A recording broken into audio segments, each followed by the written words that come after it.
தளபதி இன்னைக்கு செம்ம மாசு. கரூர்ல நீட் எக்ஸாம் கொஸ்டின் பேப்பர் தான் அவுட் ஆகும் பார்த்தா நேற்று தளபதியோட ஸ்கிரிப்டே அவுட் ஆயிடுச்சு. நம்ம நேற்று என்ன சொன்னமோ தளபதி அதான் இன்னைக்கு பேசி வச்சிருக்காப்ல. பயங்கர ஸ்பீச். பணமா ஜனமா, எனக்கு ஜனதாட்டா முக்கியம் அப்படின்டாப்ல. 41 பணம் இருந்துச்சு, அப்ப எங்கடா போனீங்கன்னு கேட்டா அதுக்கு பதில் இல்ல. செம்ம ஸ்பீச். ஆனா அதுல என்ன ஓடு ஓடு ஓடு ஓடுங்க பாருங்களேன் எப்படி பேசியிருக்காப்லன்னு.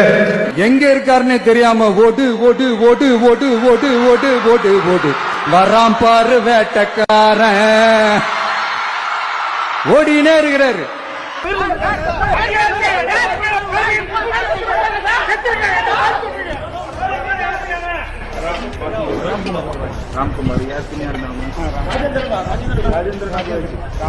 இந்த காணொலி உங்களுக்கு ஒண்ணு போட்டிருக்கேன். ஓடு ஓடு ஓடு ஓடுன்னு போட்டிருக்காப்ல. நீ எப்படி ஏர்போர்ட்ல பத்திரிகைக்காரன் கேட்கிறானுங்க, உனக்கு எத்தனை பேர் செத்தான்னு கூட தெரியாது. ஏர்போர்ட்ல திருச்சி ஏர்போர்ட்ல என்ன வேகமாக ஓடிட்டு இன்னைக்கு ஓடு ஓடு ஓடு வேட்டக்காரன். உண்மையிலே வேட்டக்காரன் தான். 41 பேரை பலி கொண்ட வேட்டக்காரன் தான். அதுல எந்த மாற்றமும் கிடையாது. அதை விட்டுட்டு செந்தில் பாலாஜி அன்பில் மகேஷும் போய் நின்று கரூர் மக்கள் ஆஸ்பத்திரியில் சேர்த்து அவங்களுக்கு தனியார் ஆஸ்பத்திரி பிரைவேட்ல சேர்த்துட்டு கவர்மெண்ட்ல சேர்த்துட்டு அவ்வளவு பாடுபட்டு விடிய நின்றாங்க. வேலை பார்த்தவனுங்களை நீ என்ன பேசுற, உன்னை பார்க்க வந்தவங்களை சாகடிச்சுட்டு நம்ம ஏர்போர்ட்ல வேகமா என்ன ஓட்டம். அந்த காணொலி போட்டுக்க முன்னாடி பாருங்க, என்ன ஓட்டமா ஓடிட்டு பொய் சொல்லலாம் எப்பா. ஆனா நம்ம டன் கணக்கில் பொய் சொல்லக்கூடாது. எவ்வளவு பொய்.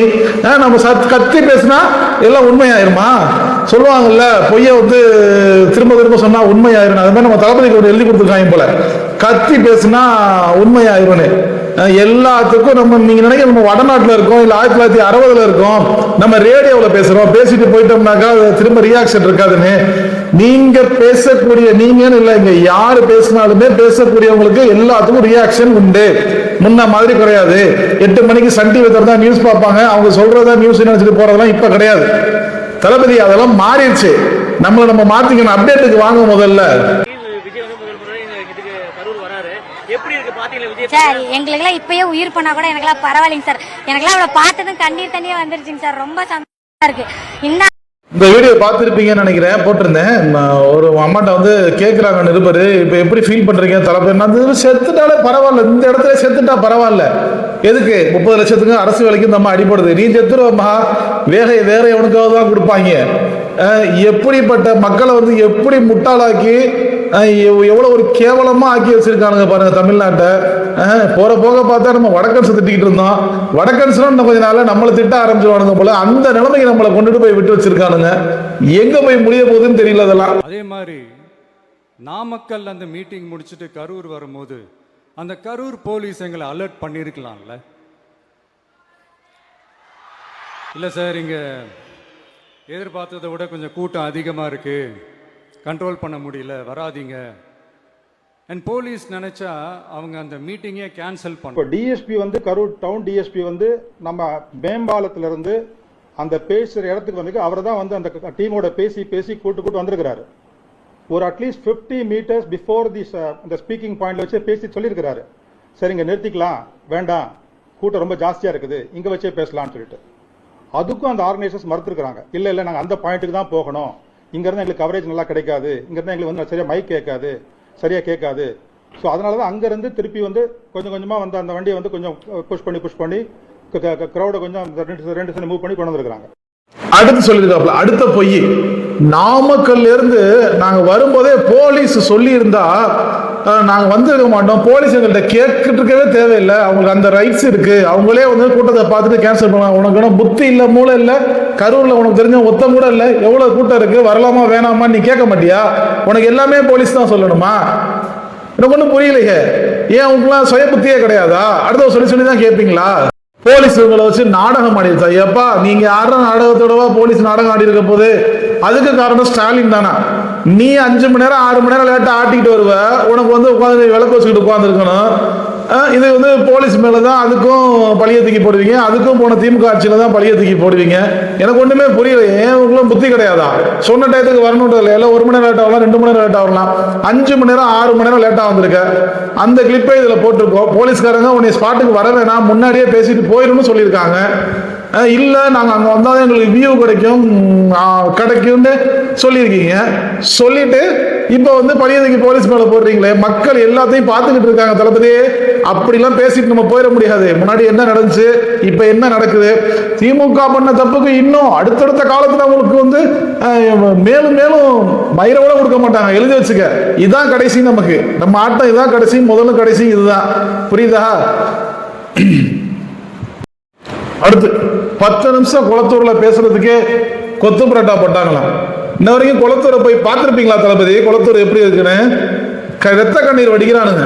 ஏன்டா இப்படி ஒருத்தரை நம்ம விட்டோம், ஏன்டா இப்படி ஒருத்தரை மிஸ் பண்ணோம்னு சொல்லிட்டு நான் மாசத்துக்கு 4 தடவை குளத்தூருக்கு போறேன். குளத்தூர் மக்களுடைய மனநிலை எப்படி இருக்குங்கிறது இப்ப புரியுது. ஏதோ சின்ன பிள்ளைங்க சொன்னிச்சு, ஸ்கூல் படிக்கிற பிள்ளைங்க சொன்னிச்சு, மாமாக்கு ஓட்டு போடுங்க, சின்ன மாமாக்கு ஓட்டு போடுங்க. இதுல வேற டிவியில பார்த்தவனே அந்த பிஞ்சு குழந்தைகள் இவர் அப்படியே கூப்பிட்டு முத்தம் கொடுக்குமா? அவ்வளவு கொண்டு நம்ம உத்தமர் கிடையாது. நம்ம என்ன பண்ணணும், நம்ம திரைப்படத்தில் வந்தது போல ஆபாசமும் அருவருப்பும் தான். அப்படி ஒரு புள்ள உங்களை கூப்பிட்டு முத்தம் கொடுக்குதுன்னா அது வளர்ப்பு சரியில்லைன்னு தான் அர்த்தம்.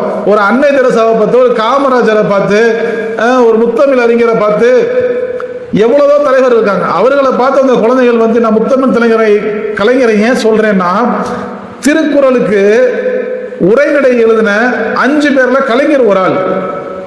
எந்த முதலமைச்சர் திருக்குறளுக்கு உரைநடை எழுதுறாரு? தமிழுக்காக அவ்வளவு பாடுபட்டாரு. அந்த தமிழுக்காக வச்சுதான் நான் சொல்றேன். தமிழை செம்மொழியை அறிவிச்சாரு. மற்றபடி கலைஞருக்கு நமக்கு எந்த இதுவும் கிடையாது. ஏன்னா இந்த மாதிரி போற்றப்படக்கூடிய தலைவர்கள், பிள்ளைங்க முத்தம் கொடுக்கக்கூடிய தலைவர்கள், போஸ்டர்ல பார்த்தாலும் மேகசின்ல பார்த்தாலும் முத்தம் கொடுக்கக்கூடிய தலைவர்கள் எவ்வளவோ இருக்காங்க. அப்படிப்பட்ட தலைவர்கள் அந்த பிள்ளை முத்தம் கொடுக்காம நமக்கு கொடுத்துச்சு அப்படின்னா வளர்ப்பு சரியில்லை. வேற ஒண்ணுமே இதுல சொல்ல முடியாது. அதெல்லாம் விட்டுட்டு சட்டமன்றத்தில் நம்ம பேச ஆரம்பிச்சதுமே எந்திரிச்சு ஓடிடுறாங்க. இனிமேல் பேரவைத் தலைவர் அவர்களே எல்லா கதவையும் பூட்டுங்க. இப்பதானே ஒரு கூட்டத்தொடர் முடிஞ்சிருக்கு, இனிமேல் இருக்கு, பூட்டின கதவெல்லாம் திறக்க சொல்லுவாங்க. ஒண்ணு ஒண்ணா வேடிக்கையை மட்டும் பார்த்துக்கிட்டு இருங்க. நம்ம இதோட ஒரு தடவை ஜெயிச்சிட்டோம், ஒரு தடவை சட்டமன்றத்தில் நம்ம கூட்டம் நடந்துருச்சு, அதை சிறப்பாக முடிச்சிட்டோம் அப்படின்னு நினைச்சு நீங்க பேசிக்கிட்டு இருக்கீங்க. இன்னும் நிறைய இருக்கு தளபதி. நம்ம போய் கடக்க வேண்டிய பாதைகள்னு நிறைய இருக்கு. லஞ்சம் இல்ல, ஊழல் இல்லைன்றீங்க. ஒருத்தன் கேட்டு கொடுக்கறது மட்டும் லஞ்சம் கிடையாது. சாதாரணமா சிம்பிளா ஒண்ணு சொல்றேன். ஒரு பாஸ்போர்ட் என்கொயரிக்கு ஒரு போலீஸ்காரர் வர்றாரு, என்கொயரி எல்லாம் முடிச்சுட்டு போறாரு. போனா அவர் ஓடி போய் பின்னாடியே ஓடி போய் 500 ரூபாய் கொடுக்கலாம் பாத்தீங்களா? அதுவும் ஒரு வகையான லஞ்சம் தான். ஏன் தெரியுமா? காசு கொடுக்கலனா அது வராதோ, அது லேட் ஆகுமோ, இப்படிதான் லஞ்சம். கேட்டு வாங்குறது இல்ல. ஒரு பத்திரப்பதிவுக்கு போறோம், பத்திர டாக்குமெண்ட்ல முடிச்சு எல்லாம் பண்ணி சைன் ஆயிருச்சு. பணம் கொடுக்கலன்னு வச்சுக்கவேன், இது 10 நாள்ல வருமோ, 20 நாள்ல வருமோ, 30 நாள்ல வருமோ யாருக்குமே தெரியாது. அந்த பணம் கொடுத்தா தான் அது வரும். அதுவும் ஒரு வகையான லஞ்சம் தான். லஞ்சத்தை ஒழிச்சுட்டேன் நீங்களே. இது வரைக்கும் நீங்க வந்து எத்தனை இடத்துல ரைடு பண்ணீங்க? ஒரு இடத்துல கூட 1 ரூபா கூட சிக்கலையா? வாங்குறவன் வாங்கிட்டு தானே இருக்கான், கொடுக்குறவன் கொடுத்துக்கிட்டு தானே இருக்கான். நான் அதை வந்து ஆதரிக்கல. நம்ம வந்து சொல்றோம்ல, நம்ம சிங்கப்பூர் மாதிரி மாத்திட்டோம், சைனா மாதிரி மாத்திட்டோம், ஜப்பான் மாதிரி மாத்திட்டோம்னு. இன்னும் ஒன்னும் இங்க நடக்கல. இது அதையெல்லாம் வந்து சரி பண்ணுங்க. கரூர்ல போயிட்டு இதே ஒப்பாரி எப்ப போனாலும் திமுகன்னு ஒப்பாரி இருக்கிறத விட்டுட்டு ஓட்டு போட்ட கொஞ்சம் நெஞ்ச மக்களுக்கு இருக்கிற காலத்துக்கு ஏதாவது நல்லது செஞ்சீங்கன்னா செய்யுங்க முடிஞ்சா. அதை விட உங்க கூட அந்த ஆய்வுக்கு சுத்திக்கிட்டு இருக்கானுங்க பாருங்க, தயவு செய்து அவனுக்கு ஆய்வெல்லாம் நிப்பாட்டுங்க. ஏதாவது உங்களுக்கு புண்ணியப்படும். இப்படி போய்கிட்டு இருந்துச்சுன்னா முதலுக்கு மோசமாயிரும். ஏதாவது 1-2 நல்லது செய்வானுங்க, நம்மள ஏதாவது சொல்லலாம்னு பார்த்தா விவசாய கடன் பாதியில போச்சு. கரண்ட் டிரான்ஸ்ஃபார்மர் ஆர்டர் போட்டிருக்கு, கரண்ட் ஆர்டர் போட்டிருக்கு, லைன் கம்பி ஆர்டர் போட்டிருக்கு, ஒயர் ஆர்டர் போட்டிருக்குன்றாங்க. இதுக்கு முன்னாடி இருந்த கவர்மெண்ட் என்ன, ஜப்பான்ல தான் கரண்ட் வந்துச்சு, எல்லாம் இதை வச்சுதான் கொடுத்துக்கிட்டு இருந்தாங்க. ஆள் பற்றாக்குறை, இந்த பற்றாக்குறைன்னு சொல்லிக்கிட்டு இருக்கீங்க. எனக்கு ஒண்ணுமே புரியல. ஓட்டு போட நாங்கள் சாமானிய மக்கள் கேள்வி கேட்டுக்கிட்டே தான் இருப்போம், பதில் சொல்லிக்கிட்டே தான் இருக்கணும். எங்க சொல்றீங்க? எத்தனை பிரச்சனை ஓடிக்கிட்டு இருக்கு. பாலியல் வழக்குல சிக்கன பாலியல் புகார் கொடுத்துருக்காங்க, அவரு டயர் ஆய்வு பண்றாரு. ஒருத்தன் போதைப் பொருள் வந்து ஊரு முன்னாடியே யூஸ் பண்ணியிருக்கான், அவனுக்கு பதில் இல்லை. இப்படியே ஒண்ணு நடக்க கத்தி பேசி எல்லாத்தையும் மறக்கடிச்சுக்கிட்டு இருக்கீங்க. மக்கள் மறந்துடுவாங்கன்னு நினைக்கிறீங்க. அவ்வளவு சீக்கிரம் மக்கள் மறக்க மாட்டாங்க. ஒரு தடவை தப்பு நடந்துருச்சு, அடுத்தடுத்து தப்பு கண்டிப்பா நடக்காது. தேங்க்ஸ் ஃபார் வாட்சிங் சாஹா டிகோட்ஸ். நம்ம சேனலை சப்ஸ்கிரைப் பண்ணாம பார்த்தீங்கன்னா சப்ஸ்கிரைப் பண்ணுங்க, லைக் பண்ணுங்க, ஷேர் பண்ணுங்க, கமெண்ட் பண்ணுங்க. அடுத்த வீடியோவில் நம்ம சமுதாய தலைவர் பிஜேபி பத்தி கொஞ்சம் பேசியிருக்காரு, அதை அடுத்த வீடியோவில் பேசுவோம்.